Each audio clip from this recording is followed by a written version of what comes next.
ก็จะได้อธิบายสู่ฟังจะเป็นธรรมะคำสั่งสอนของพระพุทธเจ้าบอกถึงคารวะชั้นเลิศแนวคารวะชั้นเลิศประวัติประเสริฐความหมายคำว่าคารวะนี่แปลว่าผู้ที่ยังครองเรือนอยู่ผู้ที่ยังต้องมีลูกมีหลานมีทรัพย์สมบัติเข้าของเงินทองยังต้องการที่จะมีอำนาจอยู่มียศถาบรรดาศักดิ์อยู่น้องปอกเนาะเหมือนบ่นี่เพราะฉะนั้นแล้วเข้าหมายคำว่าคารวะนี่ต่างจากพระเด้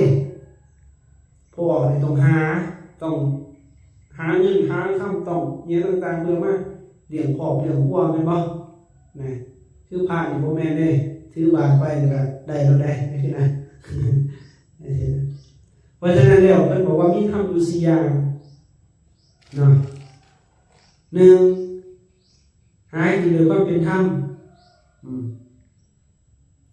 บ่เกียจคร้านทำตัวเองให้เป็นสุขให้อิ่มหนำ3นี่แบ่งปันพวกขัดสะบำเพ็ญบุญ4นี่บ่กำนัดบ่มัวเมาบ่หลงหลงมีปกติเหตุผลมีปัญญาเป็นเครื่องสาระออกบริโภคพวกทรัพย์เหล่านั้นอยู่ด้วยเพราะฉะนั้นเนาะในฐานะของฆราวาส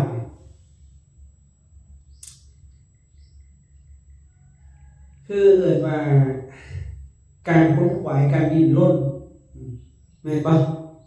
การค้นขวายการดิ้นรนเพื่อจะได้ทรัพย์สมบัติ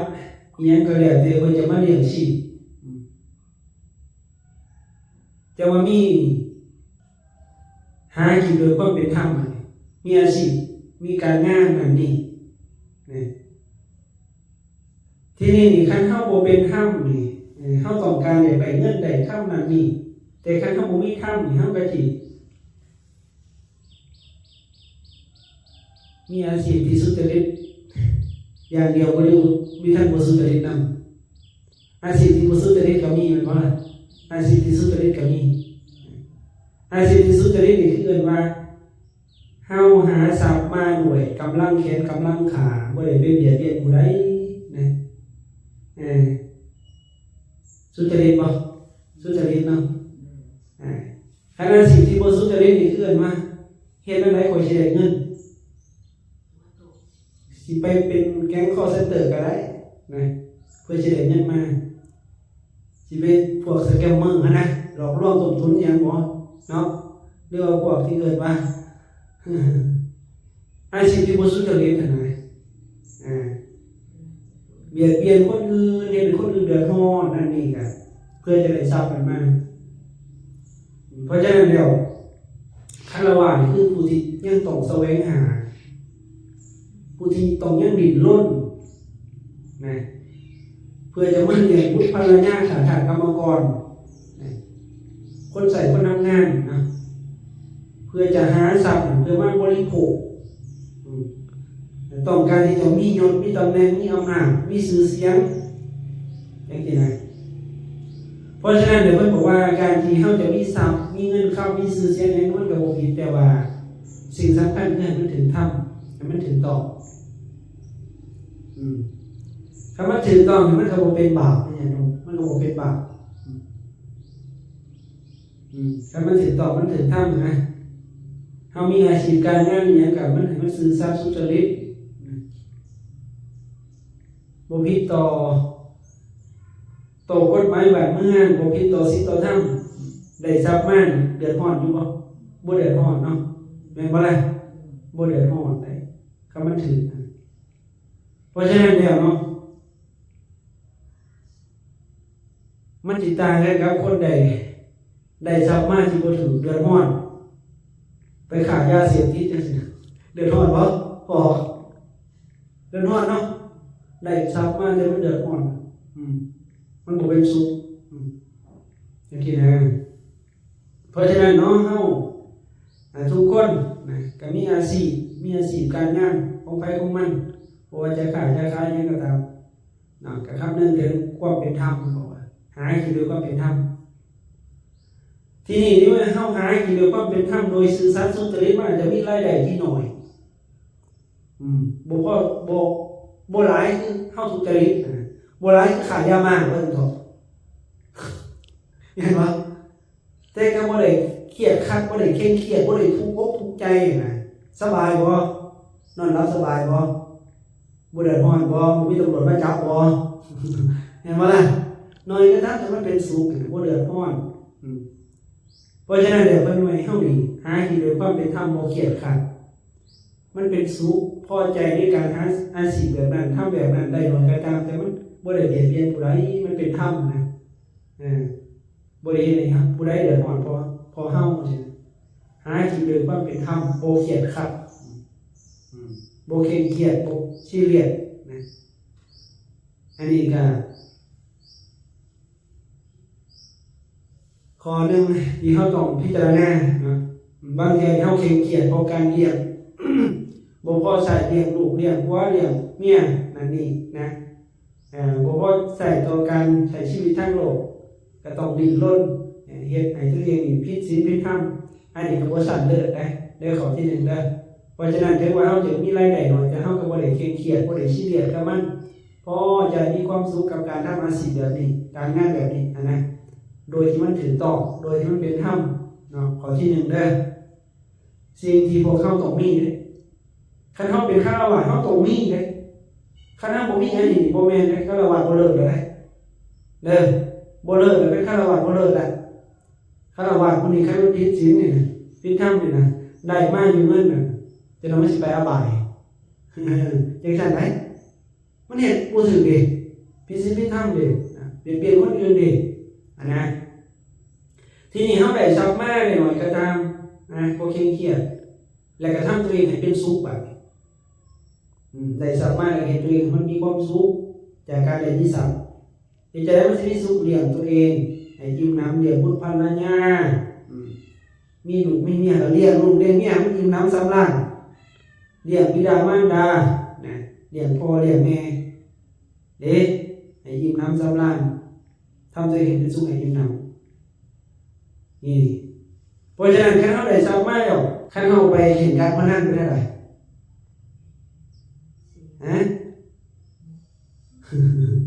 สิอิ่มน้ำสำราญบ่สิเป็นสุขอยู่บ่ล่ะแทนที่ว่าต้องไปบริโภคต้องไปเฮ็ดให้ตัวเองอิ่มน้ำสำราญไปซื้อเหล้าเมาสุราจังซี่นะเนาะนักเล่นผู้หญิงก็เห็นนักเล่นสุราจังซี่นักเล่นการพนันจังซี่แม่นบ่เป็นจังได๋เบิดซ้ำนั้นเบิดได้มาแท้ที่ว่าสิได้กินเตะเบิดเกี่ยงจังซี่นะเนาะอันนี้มันก็บ่เป็นสุขเด้ออย่าโยมเด้อเพราะฉะนั้นว่าให้เฮาทำตัวเองให้เป็นสุขให้อิ่มหนำต่อมานี่เป็นหยังแบ่งปันผู้ขาดทรัพย์บำเพ็ญบุญแบ่งปันผู้ขาดทรัพย์บำเพ็ญบุญเฮาชีวิตเฮาทางโลกก็มีแล้วเนาะพออยู่พอกินแล้วนะคันเฮาบ่สังสมบุญนี่โลกนี้เพื่อโลกหน้าเขาจะเอาอย่างล่ะมีอย่างไม่เป็นของเฮาในโลกนี้มีอย่างเขาบอกมีอย่างเป็นของเฮาในโลกมีอย่างเป็นของเฮามีสัวข้าวเป็นของเฮาสัวข้าวแต่สุดท้ายมันก็บ่เป็นของเฮานะเพราะว่าทุกอย่างมันต้องแปรเปลี่ยนไปนะมันเป็นของโลกทรัพย์สมบัติเพื่อสร้างข้ามศพนะเงินข้ามกำแก้วบ่มีหยังที่จะต้องติดตัวเข้าไปนะเพราะฉะนั้นบอกว่าเมื่อบุคคลจะต้องลาภพมนุษย์ไปเม่นหยังเป็นสมบัติของเขาและเขาจะนำเอาอะไรไปได้แน่เม่นหยังจะติดตามตัวเขาไปเมื่อเงาที่ตามตัวไปฉะนั้นเห็นไหมเมื่อบุคคลจะต้องตายจะต้องลาภพมนุษย์ไปเขาทำกรรมอันใดไว้ทั้งบุญและบาปบุญและบาปทั้งสองประการนี้เป็นสมบัติของเขาเขาจะนำเอาบุญและบาปนั้นไปได้บุญและบาปนั้นใดจะติดตามตัวเข้าไปเหมือนเงาที่ตามตัวไปฉะนั้น เพราะฉะนั้นแล้วเฮานี่อาชีหาทรัพย์มาเพื่อบริโภคเนาะเพื่อให้ชีวิตอยู่เป็นสุขในปัจจุบันนี้นะหาเงินหาค่ำอย่างต่างๆเพื่อบำรุงบำเรอให้มีความสุขแต่ก็อย่าลืมเพื่อโลกหน้านำเด้อเพราะเฮาต้องตายเห็นบ่ต้องแก่ต้องตายถ้าเจ้าบ่เพื่อชาติหน้าบ่เพื่อโลกหน้านี่นะเฮาก็เป็นคนจนในบัดเพิ่นจะบอกว่าเปรียบเหมือนคือกันกับเฮานี่นะเปรียบเหมือนเครื่องไฟใหม่เปรียบเหมือนเพื่อนกำลังถือไฟใหม่อยู่ถ้าผู้ใดขนของหรือว่าภาชนะอันใดออกได้ภาชนะนั้นมีประโยชน์แก่เขาบ่นี่นะบ่เพื่อนกำลังถือไฟใหม่อยู่เฮานำสิ่งของวัตถุอันใดออกได้มีประโยชน์เนาะแต่เมื่อใดเพื่อนถือกำลังถือไฟใหม่อยู่เฮาบ่ได้นำสิ่งของอันใดออกได้มีประโยชน์บ่ฮะบ่มีพอไฟใหม่มืดใช่บ่ได้เพิ่นจะบอกว่าเมื่อความแก่ความเจ็บความตายเข้ามาฮอดเฮานำออกด้วยการให้ทานด้วยการเสียสละถ้าผู้ใดกำลังเฮ็ดกำลังทำแบบนั้นสิว่าเฮานำออกดีแล้วนำออกด้วยการให้นี่โดยการให้ทานโดยการเสียสละนี่สิว่าเฮานำออกดีแล้วส่วนผู้ใดที่ยังบ่ทันได้ให้นะผู้นั้นชื่อว่าบ่ทันได้นำออกเพราะหยังมันเป็นทรัพย์ภายนอกเด้มันบ่ทันเป็นทรัพย์ภายในเด้บ่ทันได้ให้ทานมีเงินอยู่แต่บ่สละเนี่ยมันก็บ่เป็นบุญเนาะมันก็บ่เป็นบุญเป็นคุณงามความดีเพราะฉะนั้นใช่ว่าเฮาบ่ทันนำออกได้เพราะฉะนั้นในข้อนี้ให้ญาติโยมได้พิจารณาว่าการทำบุญนี่เพื่อหยังแบ่งปันพวกทรัพย์ประเภทบุญเพื่อโลกหน้าภพหน้าชาติหน้าเพื่อสุขติอย่างนี้นะอันนี้เอิ้นว่าข้อที่3เนาะบ่เข้าใจเนาะข้อที่4มันหยังมีทรัพย์แล้วบ่กำนัดบ่มั่วเมาบ่ลุ่มหลงมีปกติเห็นโทษมีปัญญาเป็นเครื่องสลัดบริโภคพวกทรัพย์เหล่านั้นอยู่ด้วยว่าบ่กำนัดบ่มั่วเมาบ่ลุ่มหลงมีปกติเห็นโทษพอเข้าใจบ่บ่กำนัดบ่มั่วเมาบ่ลุ่มหลงมีปกติเห็นโทษมีปัญญาเป็นเครื่องสลัดที่นี่เฮาอาจจะมีเห็นตัวเองให้เป็นคนร่ำรวยได้มีพวกทรัพย์ได้มีทุกสิ่งทุกอย่างได้แต่บอกว่าอย่าสุไปมั่วเมาอย่าสุไปลุ่มหลงในสิ่งที่เรามีเห็นบ่ล่ะมีปกติเห็นโทษได้บัดมีปัญญาเป็นเครื่องสลัดบริโภคพวกทรัพย์เหล่านั้นด้วยมีปกติเห็นโทษมีปัญญาเป็นเครื่องสลัดซึ่งสิ่งเหล่านี้คนเฮานี่ส่วนหลายนี่มันบ่เห็นโทษเนาะเหมือนกับพระเจ้าเป็นบอกถึงว่าบอกกับพระราชามีพระราชาคนหนึ่งเนาะเราหลีกเลี่ยงอยู่แล้วมีความคิดขึ้นมาว่าข้าแต่พระองค์ผู้เจริญความคิดในกรณีนี้ได้เกิดขึ้นแก่ข้าน้อยเมื่ออยู่ในที่สงัดวิเวกว่าบุคคลเราใดได้โภคทรัพย์อันมโหฬารเดชบ่มั่วเมาอยู่บ่ยินดีในกามทั้งหลายและบ่ประพฤติผิดในสัตว์ทั้งหลายทรัพย์เหล่านั้นมีอยู่น้อยแท้ในโลกแท้จริงแล้วสัตว์เหล่าใดในโลกนี้ได้โภคทรัพย์อันมโหฬารแล้วเมาอยู่ด้วยมั่วเมาอยู่ด้วยยินดีในกามทั้งหลายประพฤติผิดในสัตว์ทั้งหลายทรัพย์เหล่านั้นมีอยู่หลายในโลกเห็นป่ะคนที่ได้ทรัพย์มาแล้วมั่วเมาลุ่มหลงนี่หลายบ่หลายมีผู้ใดที่แบบได้พวกทรัพย์มาแล้วเพียงแต่อาศัยมันนะแม่นบ่น้อยนี่แหละเพิ่นเรียกว่าให้เฮามีปัญญาเห็นถูกเป็นเครื่องสลัดโลกที่ เป็นหยังจังว่าจังสั่นเพราะเป็นหยังเขาต้องสลัดออกเพราะความหักความยินดีเป็นเหตุให้ทุกข์เด้อย่านุ่มแม่นหรือบ่แม่นน่ะเพิ่นบอกว่าทุกข์ที่เป็นอดีตอนาคตนะหรือปัจจุบันเนี่ยทุกข์ทั้งเบิดนั้นมีสันทะเป็นเหตุมีสันทะเป็นมูลเพราะว่าสันทะเป็นมูลเหตุให้ทุกข์จังซี่นะทีนี้ในลักษณะนี้การที่เฮาเอิ้นว่ามีสันทะราคะในสิ่งของน่ะเวลามันตกเหี่ยเสียหายไปพวกเจ้าคิดว่าพวกเจ้าสิมีสุขบ่ฮะทุกข์อยู่ตัวอย่างมีสอยข้ามแล้วนี่เขาดึงไปถูกบ่ทุกข์เป็นหยังจังทุกข์อ่ะ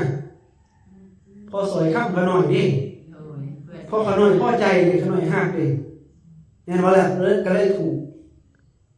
แต่คันของอื่นได้ยินข่าวว่าเขาดึงสอยข้ามคนอื่นไปเป็นอะไรถูกบ่บ่ถูกนี่เห็นบ่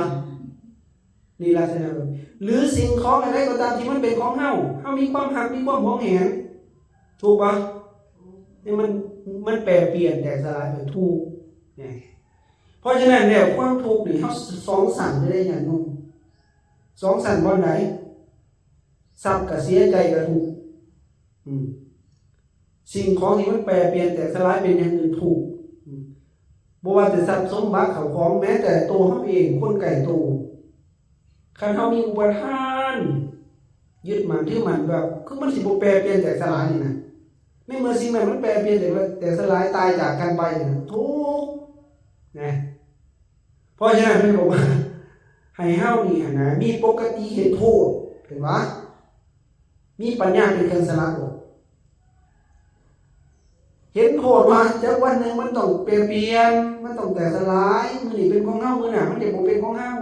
มื้อนี้เป็นผัวเฮามื้อหน้ามันจะบ่เป็นผัวเฮามื้อนี้เป็นเมียเฮามื้อหน้ามันจะบ่เป็นเมียเฮาแม่นบ่ล่ะมื้อนี้มันอยู่นำเฮามื้อหน้ามันอาจจะบ่อยู่นำเฮาให้เฮาพิจารณาแบบนี้อย่าสิไปยึดเนาะอย่าสิไปยึดไปถือแต่ความหมายเฮาว่าบ่ให้ยึดบ่ให้ถือนี่บ่ได้หมายถึงว่าให้ปล่อยวางแบบบ่สนใจแต่ว่า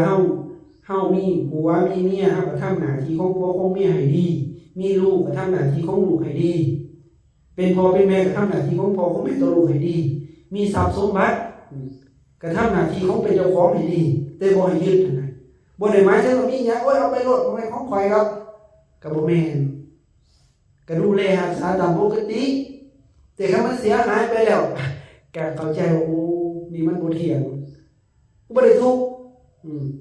แต่ตอนอยู่นี่ก็รักษาได้แล้วบ่ได้ปล่อยวางได้ล่ะในความหมายการกระทำเห็นบ่ก็ดูแลตามปกติถ้ามันเสียไปแล้วก็บ่ได้ทุกข์นี่นะความหมายสินะ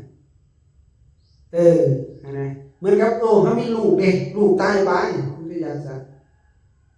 เฮาเข้าใจแล้วว่าลูกจักวันนึงคนเฮามันก็ต้องตายจากกันมันตายก็คือตายแล้วเพราะมันบ่เที่ยงเนาะแม่นบ่แต่ว่าถามว่าเฮาบ่ดูแลบ่นั่นบ่ก็สุดขีดละดูแลรักษา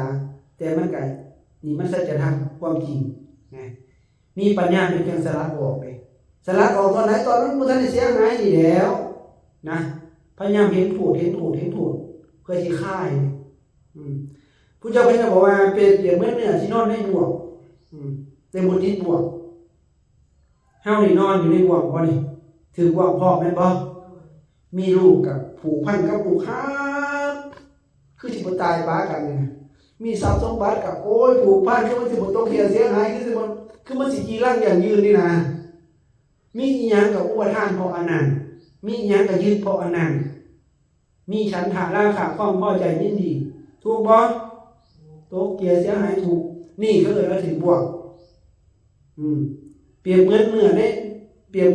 ที่นอนในบ่วงแล้วก็ถึงบ่วงพร้อมแล้วบัดนี้เมื่อได้พามายามเป็นอะไรมายามบ่วงมายามแหวนะทีนี้ไปใช้ได้บ่ได้นายพานเขาก็สิเอาไปเจ้าไปต้มยำทำแกงสิไปลาบก็ได้ไปก้อยก็ได้ไปเฮ็ดจังก็ได้นะถือบ่วงนี่เปรียบเหมือนคือกันกับเฮานี่นะตอนเฮาเป็นคนเนี่ยเฮายึดเฮาถือในสิ่งของที่มีเงินยึดพอเงินมีหยังยึดนะมื้อใดมื้อนึงตายได้บัดนี้เอาไปนำได้บ่เงินนั่นน่ะ เห็นบ่ล่ะเพิ่นก็เสียดายเพิ่นก็ทุกบ่อยากจากสิ่งนั้นไปเด้บัดนี้มีเงินโอ้ยตายปานเงินได้เนาะเฮานี่เงินหลายโพดมีรถมีล้านมีเรือนมีดินมีลูกก็บ่อยากตายปานลูกปานเต้าได้บัดนี้นะแม่นบ่ไม่ออกนี่นะทุกบัดนี้ทุกพอหยังพอเฮาละมันบ่ได้พอเฮาถิ่มมันบ่ได้มีกายนี่ก็ยึดกายอยากตายปากายบ่อยากตายบ่อยากตายชีวิตบ่อยากตายทุกบ่บัดนี้ทุกนี่นะเพราะฉะนั้นนี่เฮาเอิ้นว่าเนื้อที่นอนในบ่วงแล้วก็ถือบ่วงเวลาสิตายปุ๊บแล้วก็ถอนมันบ่ได้หนีจากมันบ่ได้ปล่อยบ่ได้ทิ้งบ่ได้วางบ่ได้สลัดออกบ่ได้เด้อบัดนี้จิตใจคนที่เป็นแบบนั้นมันเศร้ามองหรือมันผ่องใสใกล้จะตายแล้วฮะเศร้ามองจิตแบบนั้นแน่นอนต้องเศร้ามองความโศกเศร้าอะไรวิไลลำพันธ์นี่นะเศร้ามองลงนรกจิตเศร้ามองลงนรกพวกนี้นะเห็นมั้ย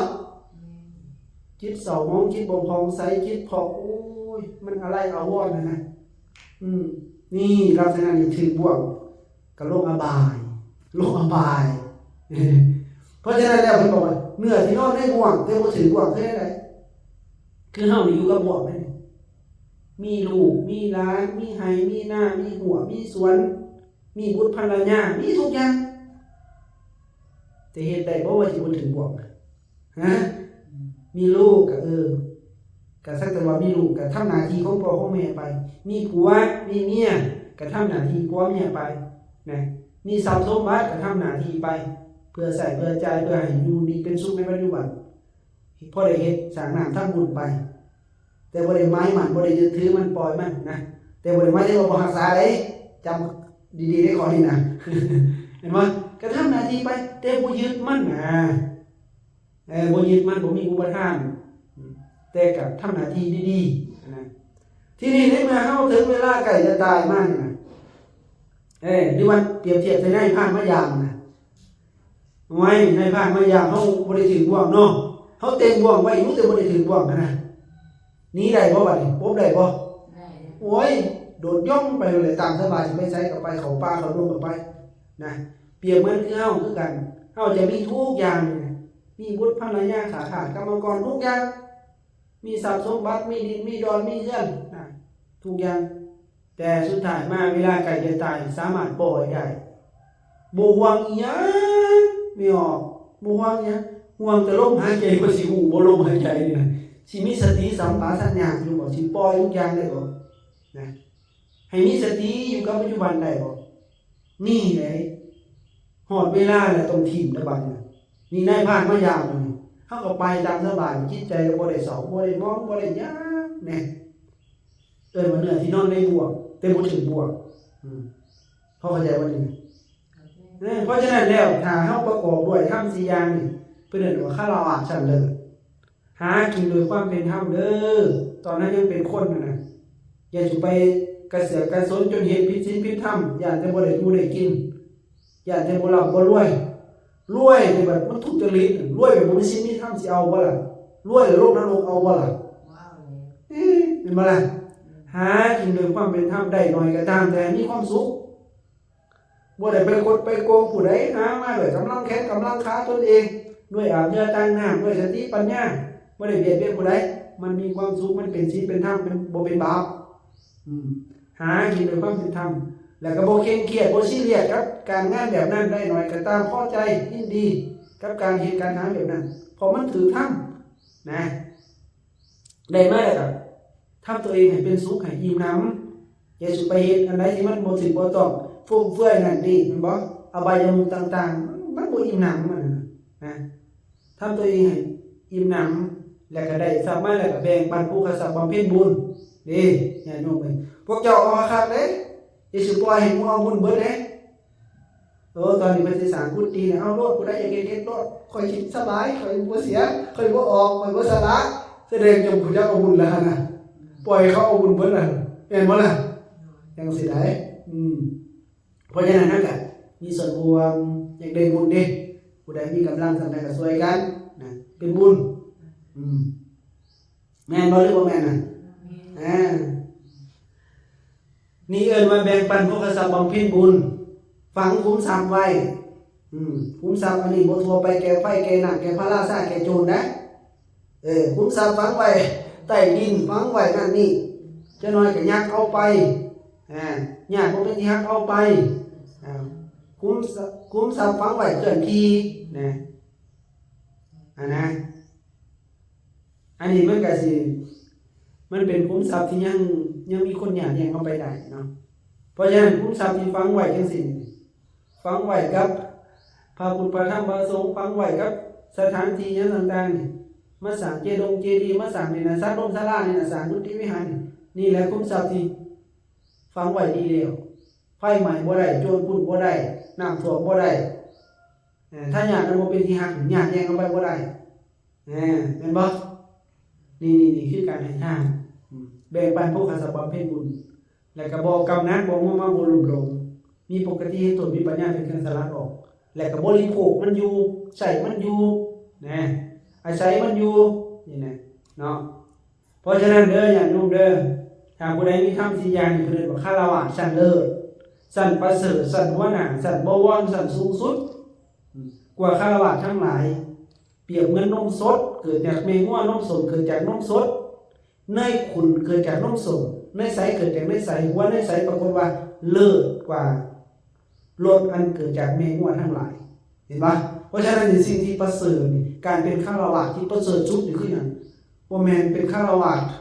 ว่าข่อยมีเงินหลายมีตำแหน่งหลายนั่นนี่บ่ประเสริฐบ่ได้เอิ้นว่าประเสริฐบ่ได้ว่าร่ำรวยบ่ได้ว่าประเสริฐคันคนบ่มีศีลบ่มีธรรมนะถึงคนบ่มีศีลบ่มีธรรมก็ตามถ้าเฮาตั้งในธรรม4อย่างถือว่าฆราวาสชั้นเลิศตายไปบ่ไปอบายนะเนาะบ่เข้าใจเนาะเพราะฉะนั้นน้องก็จะฝากเนี่ยนุ่มให้เลยเอาไปพิจารณานะให้มันตั้งมันได้4ข้อนี่ตั้งไปทำ4ข้อมันได้ก่อนตายต้องฝึกต้องฝนตัวเองบ่ต้องไปว่าบรรลุถอกรู้ธรรมหยังหลายเอาซ้ำเนี่ยมันหลอกถอกมันเฮ็ดได้อีบ่นี่น่ะแม่นบ่ไปหวังโอ้ต้องเป็นอรหันต์สามนี่สุดท้ายมันบ่ได้อีหยังพื้นฐานมันยังบ่ได้เอาให้มันหลอกถอกซ้ำนี่หั่นน่ะแม่นบ่นี่นะลองไปพิจารณาดีๆใครควรดีๆโยนิโสมนสิการดีๆมันผ่านแล้วบ่คันคารวะชั้นเลิศยังบ่ผ่านน่ะบ่ต้องไปบอกถึงอันอื่นไกลเป็นว่านี่บ่ต้องไปบอกถึงแล้วนะเนาะแล้วก็คือสิสมควรเนาะการโมทนาน้ำญาติโยมสิพากันมาสร้างเหตุปัจจัยได้มาไหว้พระสวดมนต์ฟังเทศน์ฟังธรรมตั้งแต่คืนนี้บางคนก็ได้เนาะบางคนก็บ่ได้มาเขาดาวอยู่เพื่อนการอนุโมทนานำเนาะบ่ว่าจะมาตอนเช้าตอนกลางคืนก็ดีก็ขอให้เป็นเหตุเป็นปัจจัยเฮาทั้งหลายนี่จงเจริญด้วยอายุวันนะสุขภาละปฏิภาณธนทรัพย์สมบัติมีสุขภาพเข้มแข็งปีใหม่นี่ก็ได้เจริญในศีลในธรรมได้มาถึงศรัทธาศีลสุตตะจาระปัญญานำตนให้พ้นจากทุกข์เบิดทุกทางทุกคนทุกตนด้วยเถิด